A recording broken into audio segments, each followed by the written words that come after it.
Today we are going to examine whether Pakistan is a sudden development as is often taken in Indian textbooks. Ambedkar says there is nothing suddenness about Pakistan, and he finds it very natural and inevitable. And why did Ambedkar take it that way? Because Ambedkar was giving importance to the identities, their power, and historical hostility between Hindus and Muslims, unbridgeable gap between the two.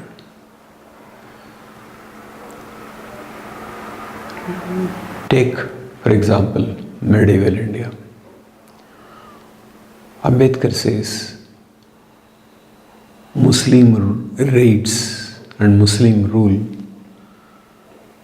led to a lot of antagonism.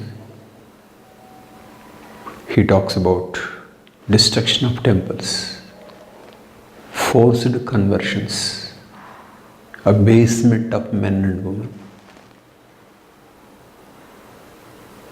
He takes them as facts. He mentions the books on which his account is based. That's about medieval India.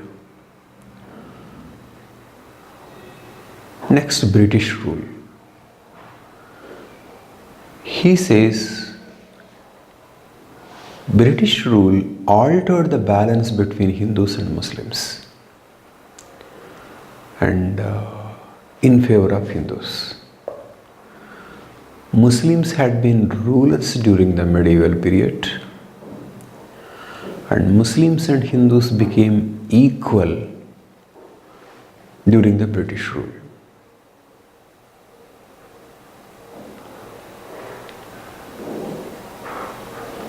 Maybe British bias against the Muslim, or the Hindus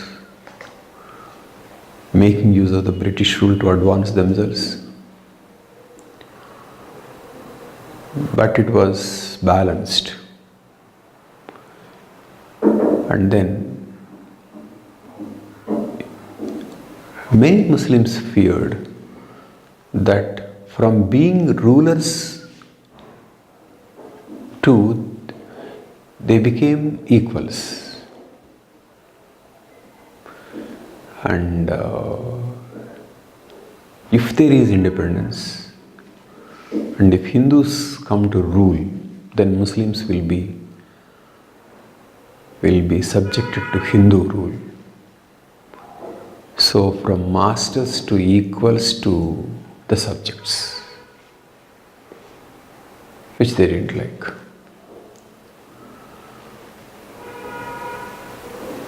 Moreover, Ambedkar also draws attention to the idea of Ummah and pan-Islamism as a result of it. And some Muslims in India saw some kind of Islamic state was possible, and part of India could be part of that Islamic state.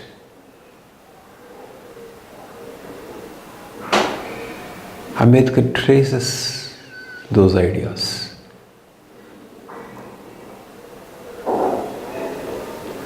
And another thing is about social segregation between Hindus and Muslims. He says they were always living apart. like two enemies, never mixing. Their cultures are different, histories are different, festivals are different.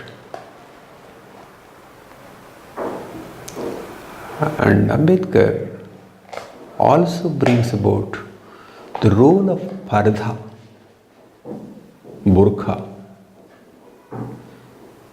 in enhancing this isolation. Because of burqa, Hindu families and Muslim families can't meet. Without contact with woman, social mixing is not possible.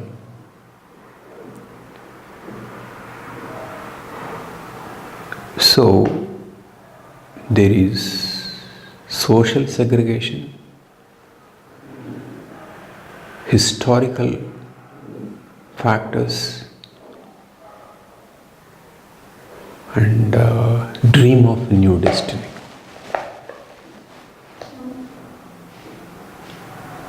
Okay.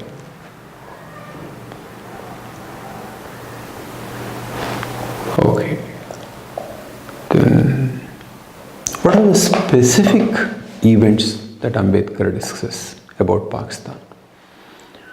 First, he says the idea of separate state or something like Pakistan was there even before 1920, around 1920s. Okay, and then during the Round Table Conference in 1930, separate pamphlets regarding the separate state was circulated. And then the idea of Islamic State was there, coming up now and then. So, according to Ambedkar, it would be wrong to say that it just started in 1940 with Pakistan resolution without much depth.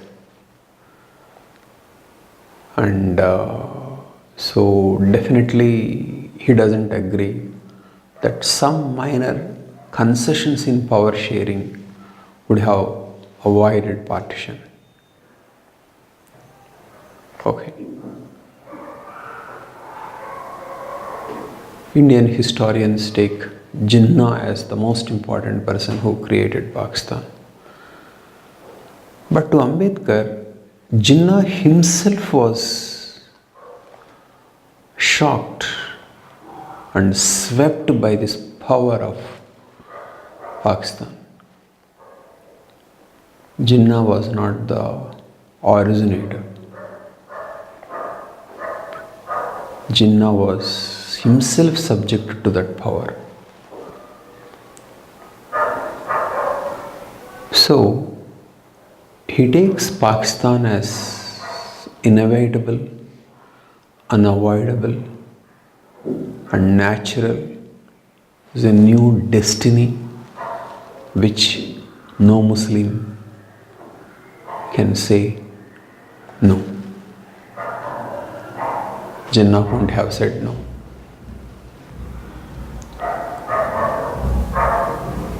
So, what does this mean? If Ambedkar is true, it means history books have not paid attention to the depth of the feeling of Pakistan.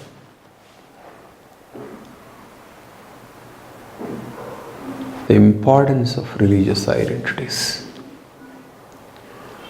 And one consequence of not understanding the depth of feelings is that they blamed British rule for the division. They said divide and rule is responsible for the partition and other. And if not for British rule, if or Britishers had not encouraged Muslims, then this wouldn't have taken place. So Britishers were made enemies because of ignoring the depth of feeling for partition.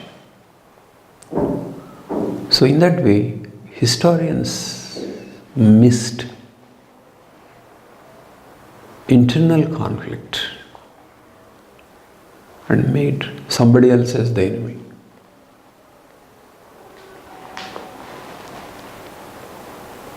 And I think ignoring this internal conflict has huge implications for the image we have of India and whether that image is founded on any reality. These issues, I think, are very important.